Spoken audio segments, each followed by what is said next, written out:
ಕರಗ ಮಾಡುವಾಗ ದ್ರೌಪದಿ 3 ದಿನ ಭೂಮಿಗೆ ಬರ್ತಾಳೆ ಅಂದ್ರೆ ನೀವು ನಂಬ್ತೀರಾ? ಹೌದು, ದ್ರೌಪದಿಯ ರೂಪದಲ್ಲಿ ಕರಗವನ್ನ ನೋಡಲಾಗುತ್ತೆ. ಇದರ ಕತೆಗೆ ಬಂದ್ರೆ, ದ್ರೌಪದಿ ಸ್ವರ್ಗಕ್ಕೆ ಹೋಗ್ಬೇಕಾದ್ರೆ ತಿಮಿರಾಸುರ ಎಂಬ ರಾಕ್ಷಸನ ಸಂಹಾರ ಮಾಡಲು ಆದಿಶಕ್ತಿಯ ರೂಪವನ್ನ ತಾಳಿ ಹಣೆ, ಕಿವಿ, ಬಾಯಿ, ಹೆಗಲಿನಿಂದ ವೀರಕುಮಾರರನ್ನ ಸೃಷ್ಟಿ ಮಾಡಿ ರಾಕ್ಷಸನ ಸಂಹಾರ ಮಾಡ್ತಾರೆ. ನಂತರ ದ್ರೌಪದಿ ಸ್ವರ್ಗಕ್ಕೆ ಹೋಗಲು ಮುಂದಾದಾಗ ವೀರಕುಮಾರರು ದ್ರೌಪದಿಯನ್ನ ಭೂಮಿಯಲ್ಲೇ ಇರಬೇಕೆಂದು ಬೇಡಿಕೊಳ್ತಾರೆ.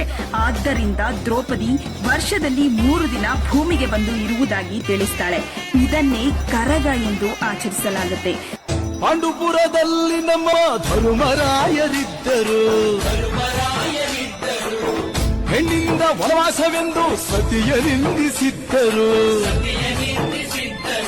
ಅತ್ತಳಮ್ಮ ದ್ರೌಪದಿಯು ಅಮ್ಮ ಅಣ್ಣಮ್ಮ ಎಂದು ಮಾನವತಿ ಹೆಣ್ಣಿಗೊಂದು ಸ್ಥಾನ ಕೊಡು.